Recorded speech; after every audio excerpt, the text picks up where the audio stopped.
The office of the large corporation was bustling with activity from the early morning, everyone talking about the new director who had only recently been appointed. Suddenly, that very person appeared in the hallway, overhearing the conversations about him. But instead of being offended, he politely introduced himself to the employees. Nevertheless, the women hurried to justify their behavior, fearing the man's anger. The boss was already waiting for the new president of one of his companies in his office. Yuan Yang, as always, arrived rather early and had already greeted the new employee. He was far less courteous to the other person in the room, his son. Yuan Yang himself was far from pleased that he had to come to the office. The company owner considered the new president an excellent man, who, moreover, could teach his son many valuable lessons. The protagonist himself was a modest man and disliked being praised so highly. Still, Yuan Yang expressed his trust in him quite openly, for good reason, as he was counting on him to reform his son. The young man didn't like his teacher, though he never showed it openly. Before leaving, the company head ordered Yuan Yang to be diligent and remember the promise he had made to his grandmother before her death, a promise he was now obliged to fulfill. The protagonist suggested they address each other informally, but with this very phrase, he made clear that he was only slightly older than his student. This angered the young man, who couldn't understand why he should show deference to someone much younger than even his father, let alone the other employees. Ultimately, the insolent youth thought he could strike a deal with his teacher so they wouldn't bother each other, but he was mistaken. He couldn't succeed because of the man's strictness. The protagonist reminded the owner's son that his father controlled everything, which meant there was no escaping the lessons, regardless of the mentor. Yet the young man refused to discuss further steps, silently rising from his seat and preparing to leave the office, ignoring the threats. At that moment, Gu Qing Pei grabbed him by the shoulder, attempting to stop his departure. This infuriated the former soldier, who couldn't contain himself and gripped his teacher's hand, as if trying to forcefully prove who was in charge, which seemed utterly foolish. In truth, due to his past experiences, the young man simply hated being grabbed from behind and would react aggressively to such actions. The man tried to find out what his student planned to do next, given how repugnant it seemed to him to work in his father's company. The young man, however, openly declared that he didn't want to become a typical office worker. Even though Yuan Yang had grown accustomed to military life, there was no point dwelling on it now. In an attempt to change the subject, the mentor pointed out the young man's attire, which completely violated the company's dress code. Thus, he would need to change his style and also prepare a resume, which the insolent youth didn't even have despite his mature age. The new president then decided to give the young man a tour of the company, much to the owner's son's dismay, further complicating their collaboration. However, avoiding the lessons was impossible as they had been promised to his father. The young man fumed, insisting that all attempts to educate him were utterly futile, even trying to walk away without asking for permission from anyone. Of course, this was a grave mistake, for the protagonist wasn't flustered in the least. He immediately started calling the young man's father to inform him of the situation. Earlier, the man had negotiated with the company owner about educating his son, a task that proved challenging even for someone as experienced as him. Yuan Yang didn't want his son to suffer during his training, as military service had already caused him enough hardship, but he agreed to stop funding his excessive spending. Moreover, one of the most critical conditions was that Yuan Yang must not strike his mentor, for if such a thing occurred, he could no longer continue teaching him. Fortunately, the company owner confirmed that his son would not act out in such a way, allowing the mentor to begin his work. Hearing the threat of a call to his father, the young man immediately returned to the office, unwilling to let such a situation unfold. Gu Qing Pei smiled with satisfaction, seeing that his methods had proven effective enough to stop the young man's intended escape. However, the young man was so enraged that he grabbed his mentor by the collar and shouted at him to stop threatening him with calls to his father. The protagonist maintained his composure, calmly explaining that he was not at fault, but rather, the company owner was exceptionally skilled at keeping tabs on his son. The only way to put an end to such control was to become a capable employee, so his father could finally trust him and stop monitoring his every move. Yet Yuan Yang remained silent, unwilling to engage in a conversation with his mentor, believing that doing so would mean submitting to him. Eventually, the man suggested they have lunch together to ease the tension between them. He even mentioned a nearby restaurant that served the very cuisine Yuan Yang had grown accustomed to during his military service. This indicated that Gu Qing Pei had already studied his protégé's background in great detail, meaning he knew his weaknesses as well. However, the young man wasn't about to surrender so easily and announced that he had invited some friends to join them for lunch, clearly with ulterior motives. The mentor, however, was unfazed and even offered to pay for everyone's meals, ordering extra dishes to ensure there would be enough for all. Suddenly, a group of people entered the restaurant and called out to Yuan Yang, criticizing the place he had chosen among all available options. They were all dressed in military uniforms, clearly continuing their service, unlike the company owner's son. They didn't immediately realize who the man with Yuan Yang was, and were shocked when he introduced himself as their friend's superior. One of the newcomers quickly figured out that Yuan Yang's plan was to intimidate his mentor during lunch, forcing him to give up on the job. The soldier wasted no time, politely greeting the protagonist while gripping his hand excessively hard to show off his strength. Yet the mentor remained calm and even complimented the young man's physical prowess, a reaction that surprised everyone, as most would have responded quite differently. This behavior left the company owner's son's friend bewildered, and he couldn't continue his pressure any further. Instantly changing his demeanor, he returned to his seat and suggested they drink in celebration of such a pleasant meeting. However, Gu Qing Pei politely declined, explaining that he had a severe allergy to alcohol, which would cause his skin to break out in unsightly blotches, an embarrassment on his first day at work. This piqued Yuan Yang's curiosity, and he tried to insist that the man share a drink with them, as refusing seemed impolite. Yet, even in this situation, the mentor's impeccable manners allowed him to maintain his dignity, pointing out that if the company of the young soldiers was as excellent as it seemed, even warm water would be enough to make the occasion enjoyable. He expertly raised a toast, expressing his respect for the military personnel, noting that even in peaceful times they ensured the nation's safety. Furthermore, the mentor suggested they all drink tea instead of beer, as it would be better for their health and physical condition.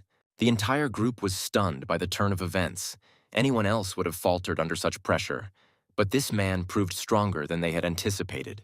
To further captivate his audience, Gu Qing Pei began speaking of their promising futures, their talents, and even mentioned his knowledge of palmistry. His understanding of such an intriguing subject delighted everyone present, though it only irritated his protege even more. One by one, the soldiers approached the company president, offering their palms to learn about their futures. Yuan Yang realized he couldn't defeat this man with ordinary tactics. Something more drastic would be required. Strangely enough, the soldiers behaved like children around the man, admiring his skills and showing him great respect. In the end, one of Yuan Yang's friends even offered to pay for everyone, despite the mentor's attempts to do so himself.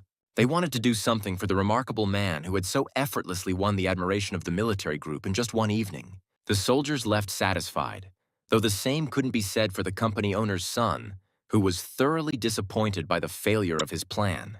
The mentor remained calm and suggested that Yuan Yang return to work, despite his displeased expression, as their simple lunch had dragged on far too long. The young man expressed his distrust toward his mentor, doubting that his allergy to alcohol was as severe as he had claimed. As it turned out, he had indeed been somewhat deceptive. The allergy wasn't constant, but only flared up at certain times of the year. Unwilling to admit defeat, the company owner's son pretended that the only reason he hadn't mocked his mentor further was because his friends were present. Moreover, he declared that next time he wouldn't offer any such leniency and would undoubtedly win this small war. Naturally, the man understood well that the young man's initial plan was to get him drunk with his friends, hoping to find his weaknesses, but Yuan Yang denied everything. After all, if he admitted his intentions, it would be clear that he had simply been too cowardly to do it alone, an act unworthy of a soldier.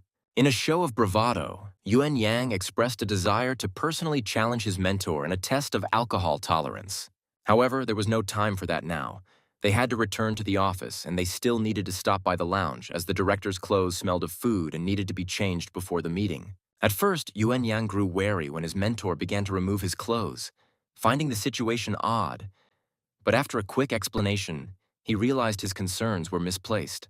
Not wanting to listen to the young man's grumbling, the mentor suggested he head to the conference room early and wait for the meeting to start. However, the young man wasn't ready to back down so easily, catching up to the protagonist and grabbing him by the collar, once again attempting to threaten him. He believed that, given his status as the owner's son, no one had the right to treat him like a subordinate, and his anger only intensified. Yet, considering the circumstances, the protagonist could have easily calmed the insolent youth with his own threats, as the entire situation bordered on inappropriate behavior. The only thing required of the young man during his training was to follow the company director's instructions, but even that he found impossible to do. Though this irritated Yuan Yang, he eventually let go of the director and allowed him to finally change clothes, settling himself on a sofa at the other end of the room. The protagonist took this as a good sign and resumed his attempts to teach the impudent young man some moral lessons, trying to make him reflect on whether he could truly manage the company if he inherited it. However, Yuan Yang wanted nothing to do with the company, attending only because of a promise he had made to his grandmother.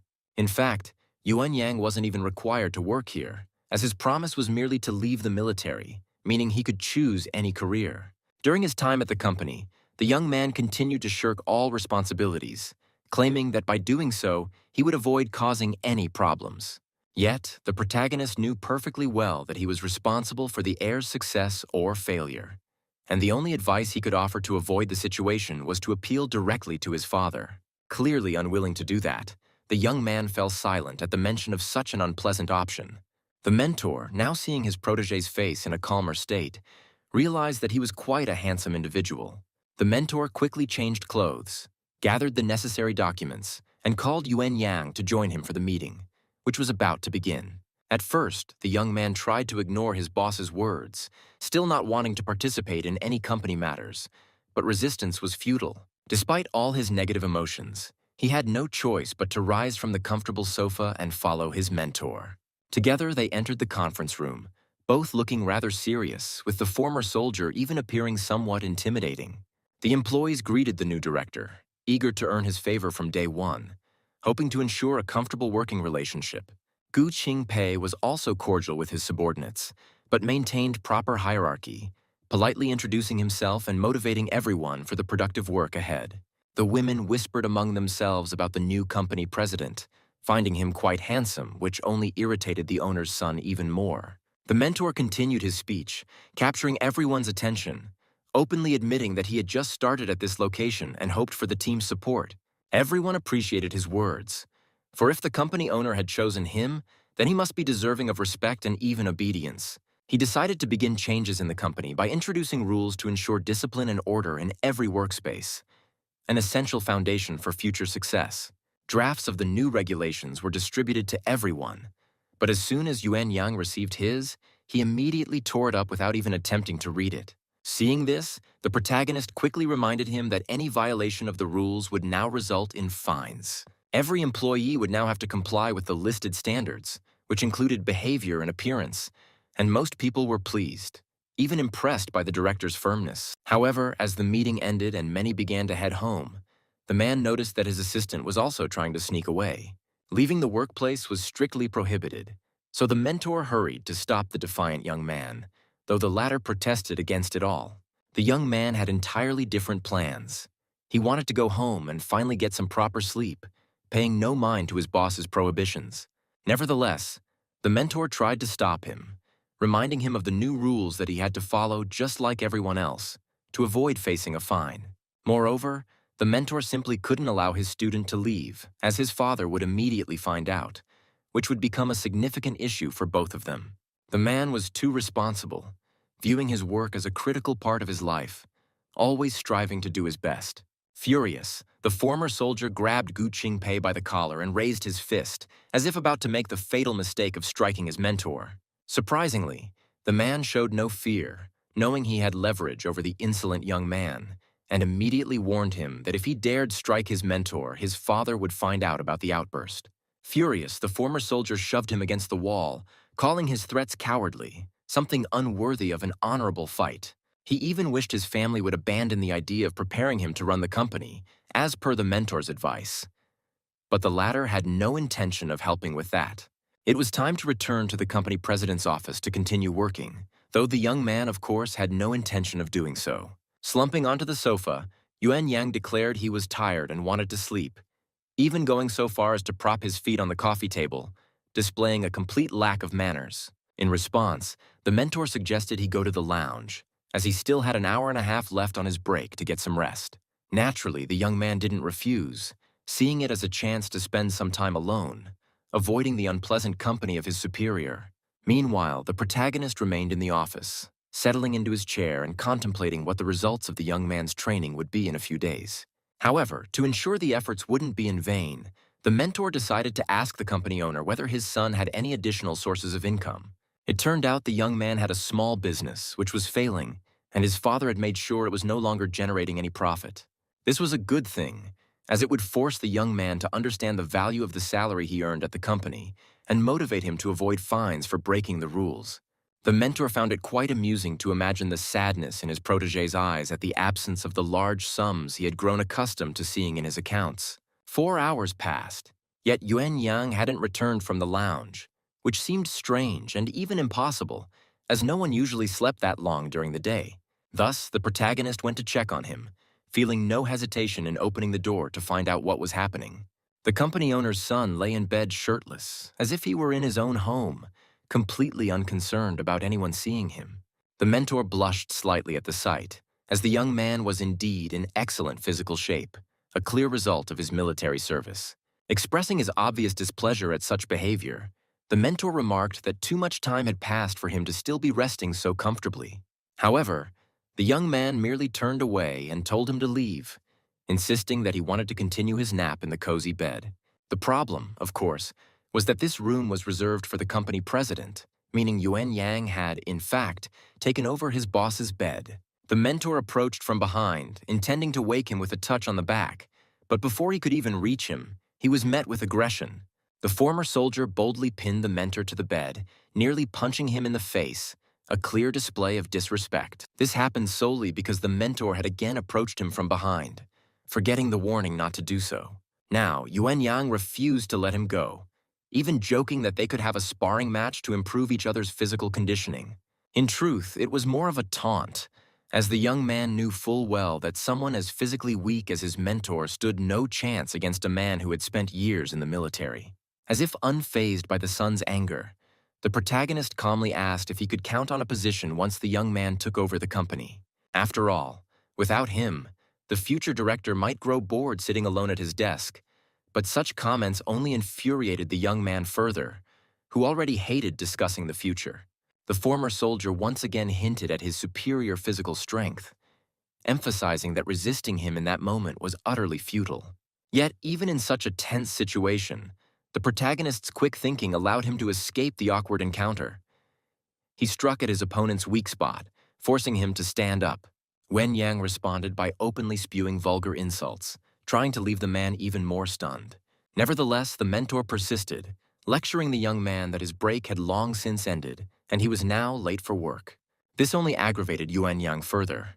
He was barely holding back from striking his boss, frustrated that the man wouldn't stop trying to teach him. It was clear that, for now, he couldn't do much to challenge Gu Qing Pei, but he threatened that one day he'd make the mentor regret ever taking on this job.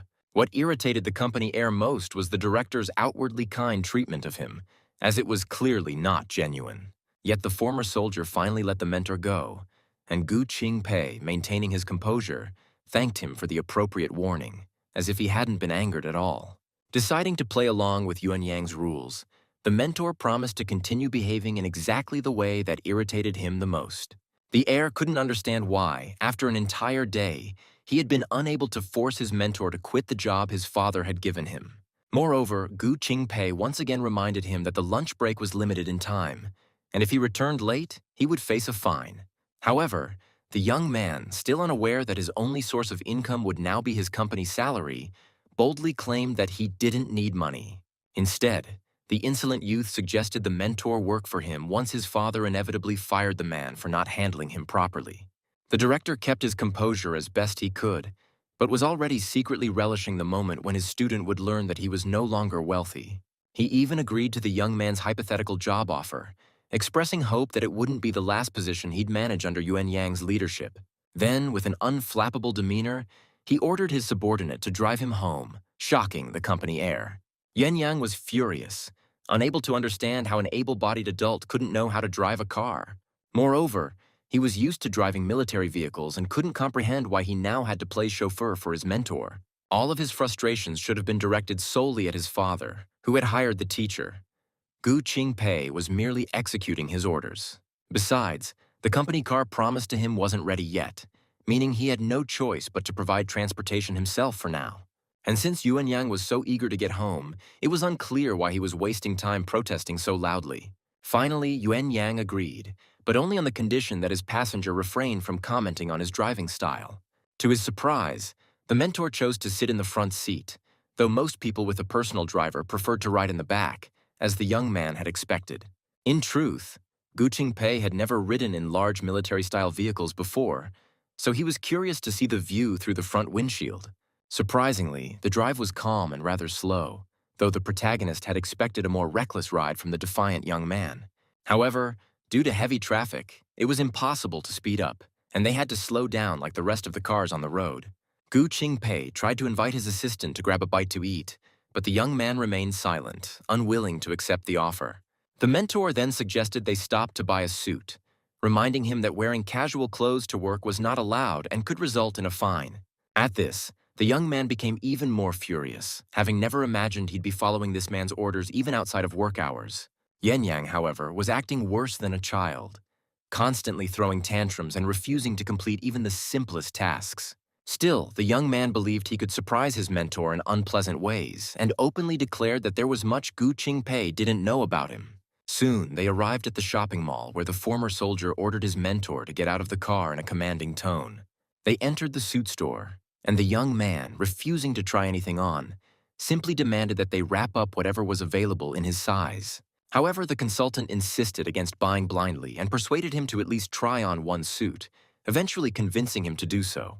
It was such a struggle that the employee barely held back from snapping at the customer, but reminded herself just in time that the customer is always right. Soon, the young man emerged from the fitting room in a new look. He looked stunning in the black suit, as though he already belonged in the company's top management. Yet, he himself disliked the appearance, being accustomed to completely different attire, and wasn't shy about voicing his discontent. Nevertheless, he had no other choice, as such outfits were now mandatory for work, so he asked them to pack the items that fit him. As this was happening, Yuan Yang grew more and more frustrated, not wanting to spend his money on such clothes, especially since his boss reminded him that he'd need to use his company-earned salary to pay for them. This meant that if they bought the suit, there wouldn't be enough left for a shirt, a clear sign that the wealthy heir wasn't used to paying attention to prices. Meanwhile, the mentor asked to see suits for himself, as he had worked hard and could afford more purchases. With his refined manners, each style the consultant suggested suited him perfectly. It was impossible to choose just one, so he bought all that he tried on. The store staff were thrilled with such a customer, but the company heir was still irritated by his mentor's pompousness, though his courtesy toward others continued to win people over. Later, the mentor once again invited his protege to have lunch together, noting that he was surely hungry and probably didn't have enough money to pay for his own meal. However, this only enraged the young man further, convinced that his mentor's offer was just a display of arrogance, a feeling fueled by their differing social statuses. In reality, the mentor simply wanted to build a connection with Yuan Yang and support him, trying to avoid any extreme aggression when the young man learned that his accounts were blocked. Still, the young man refused to engage, keeping his distance from his boss, making it clear that persuading him was pointless. Before getting out of the car, the mentor reminded the company owner's son of their workday's start time and when he was expected to pick him up in the morning. They would need to arrive at the office fairly early, as the mentor liked to have breakfast there, meaning they would need to manage everything before work began. Additionally, the mentor intentionally gave him an earlier time, knowing that the young man would likely struggle to wake up on time and reach the president's house without being late. Fortunately, Yuan Yang lived nearby and would have no trouble making it in time the next morning, though he wasn't eager to do so. Gu Qing Pei decided to give his assistant some extra work, asking him to help carry the bags containing all his evening purchases. While the young man didn't outright protest, he was still seething inside, unable to believe he was being forced to follow such orders as part of his training. It turned out Yuan Yang had no idea what a company director's assistant and driver were actually responsible for, which explained his fury at every command. The protagonist didn't want to keep listening to his constant complaints. Though he found them rather endearing, it was still incredibly frustrating.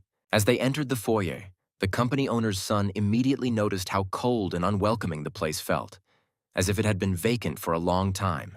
From this, he deduced that his mentor was lonely, and he wasn't wrong.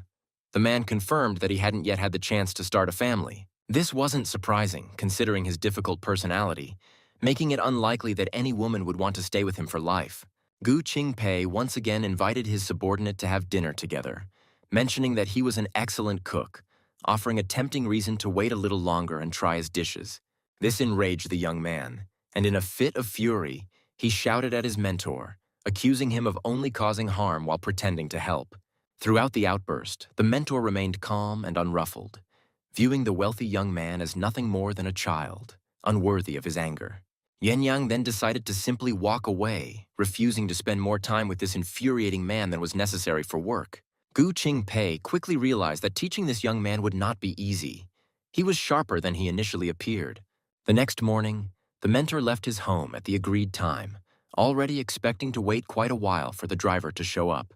To his surprise, the company owner's son was already waiting outside, meaning he had managed to absorb some of the rules in the past day. Moreover, the young man wore a shirt and office trousers, finally complying with the dress code that the new director had imposed, for reasons still unclear to him. Rushing to work, the former soldier hadn't even had time for breakfast and would have to eat at the company building. However, this wouldn't be a problem, as the office food was quite good, so there was no need to stop anywhere along the way. Yuan Yang grew increasingly annoyed with the man for talking too much and not knowing when to stop his constant reflections. Gu Qing Pei even went so far as to pry into matters he shouldn't have, offering advice on how the young man should visit his parents more often. After all, despite the great distance, the mentor himself made a point of returning to his family as frequently as possible, considering it both honorable and proper. The company heir didn't want to discuss such personal matters with an outsider and firmly asked him to drop the subject. The young man was increasingly irritated by his boss's constant chatter. He never stayed quiet, as if he didn't know how, always asking questions about everything. At times, the temptation to use force to silence the mentor even briefly was strong, but such actions were strictly forbidden. Later, as Yuan Yang sat in the office, he received a call from his best friend, whom he hadn't seen in a long time. Hearing that the former soldier was working, his friend immediately assumed that Yuan Yang had returned to the army, laughing at the idea. However, things were far less pleasant for the wealthy heir, as he had been forced to do something he detested, work in his father's company. His friend took this news with irony, but Yuan Yang quickly made it clear that he didn't plan to stay long, despite his father's intentions of assigning him a mentor. The friend offered to help Yuan Yang deal with this unpleasant figure, but the young man declined, having promised his father not to use force against him. Still, the friend was confident Yuan Yang would find a way. He had always been persistent in such matters. Frustrated, the wealthy heir angrily threw his phone, cutting off the call, but soon received a message inviting him to have some fun that evening. Wanting to escape from everything going on around him, Yuan Yang put on his headphones and started watching videos on his phone while he had the chance. However, it wasn't long before Gu Qing Pei approached, yanked on the headphone cord, forcing the young man to pay attention to him, and even threatened to damage the device if he didn't get back to work. It turned out the young man had forgotten to clock in upon arriving at the office, which meant it would be counted as a late arrival and subject to a fine. Yuan Yang flew into a rage, yelling at his boss. He was fed up with being constantly reprimanded for every little mistake. As always, the mentor remained calm, reminding him without anger that he was currently increasing the fine even further, which would be deducted from his paycheck. Working in an office required following rules that were standard there and respecting the authority of the management. Each word only fueled the young man's anger further. He was ready to break his promise and attack the director right then and there, though he struggled to hold himself back.